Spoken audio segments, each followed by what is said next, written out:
Hi everyone, I'd like to talk with you today about one of the most special things we share together as Christians, and that's the sacrament of communion.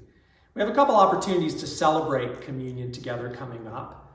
First, 2 weeks from today, on Wednesday, October the 14th, at 9 a.m., we're having an event called Communion on the Lawn.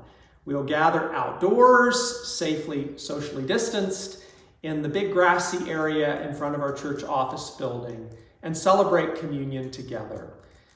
We'll invite you to bring your own lawn chairs, and we also ask that you register in advance to let us know you're coming so that we can make sure we have adequate space and provisions for everyone.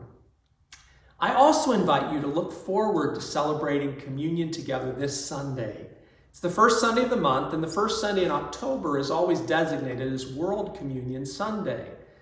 World Communion Sunday first started in 1933 at Shadyside Presbyterian Church in Pittsburgh, and it quickly grew across denominations. And today, Christians all over the world gather together on the first Sunday of October, celebrating communion and celebrating the unity that we share in Jesus Christ. And also gives us this special opportunity to remember how Jesus is worshiped all over the world. And so I invite you to prepare for Sunday by reflecting on the unity we share, even among our differences, and also to think about the church around the world, to learn more about the church around the world, to pray for the church around the world, and to celebrate that in Christ there is no east or west, in him no south or north, but one great fellowship of love throughout the whole wide earth. There are 3 different ways that you can participate in World Communion Sunday with us. First, you can worship from your home via our live stream broadcast and celebrate communion by preparing your own communion elements. Of course, you can also join us for our worship service in the sanctuary at 10 a.m., or you can join us for drive-in worship by coming to the parking lot, tuning into the radio station, and at the appointed time in the service, a server who's wearing a mask and gloves will come and bring you one of these prepackaged communion sets directly to your car.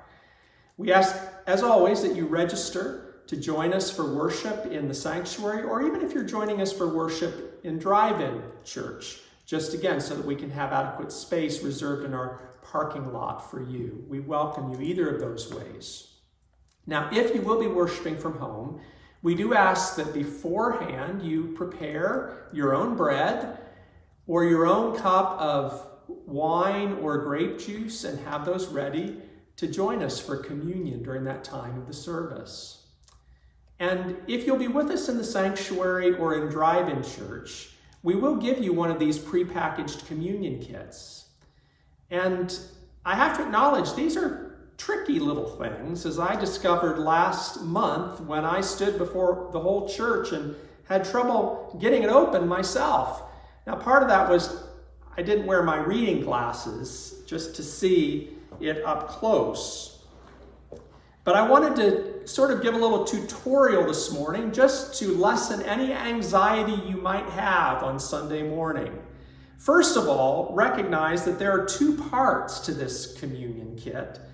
On top of the cup of grape juice, there is a small wafer that is beneath its own little piece of cellophane.